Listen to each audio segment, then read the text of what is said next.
Elections have consequences, as the saying goes. So too does the rhetoric surrounding elections. To say our politics have coarsened over the last few decades is like noting that temperatures drop and daylight shortens as we settle into autumn. It's so obvious. It seems the natural order of things.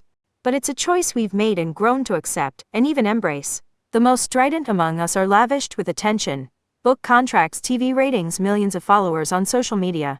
Those who provoke and outrage win office, and legions of devotees.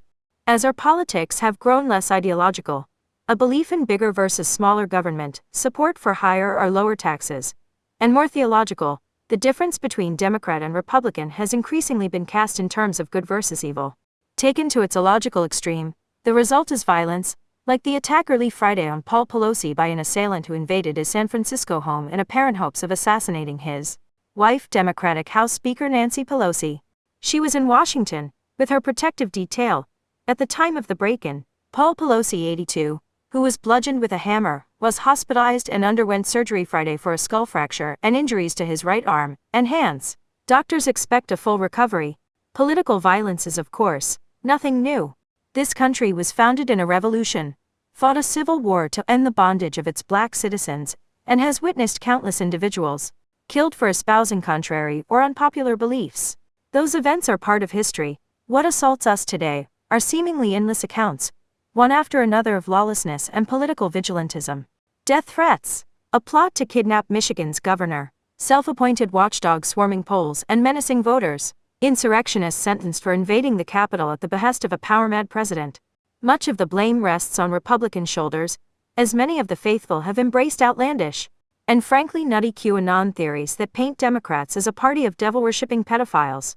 But the animosity, if not outrageous caricature, runs both ways. Repeated polls have found Democrats questioning the goodwill and patriotism, not to mention judgment, of Republicans. It's no longer just the fringe acting out. What's new is we have violent sentiments in the mainstream of America, said Robert Pape, a University of Chicago expert on political extremism. A September survey he helped conduct found 5% of American adults believed the use of force was justified in restoring Donald Trump to the presidency. That may seem like a small number, but it represents 13 million people. As Pape noted, 13 million is way too big a number to think of as the fringe. Politics, which is too often disparaged, is how we settle our differences without taking up arms, or at least, it's supposed to be. When the disagreement between party loyalists, and the other side grow shrouded in fear and conspiracy theories, it should not be surprising when someone unhinged lashes out. I want to be clear, Rep. Adam Kinzinger tweeted after news of the attack on Pelosi. When you convince people that politicians are rigging elections, drink babies' blood, etc., you will get violence. Tellingly, the Illinois Republican was speaking from the political wilderness.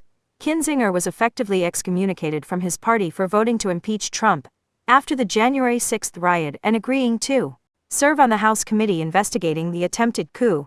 Hours before the assault on Paul Pelosi, billionaire Elon Musk assumed ownership of Twitter. It was a coincidence of timing and geography. Twitter headquarters is less than 3 miles from the Pelosi residence, but it doesn't bode well.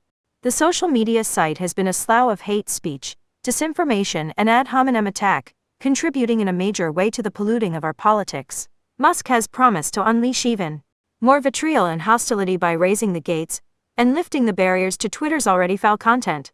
Words matter. Provocation has consequences. Pelosi's alleged assailant, David DePape, 42, was apparently well marinated in a stew of crazy right-wing theories about the elite's ruling class.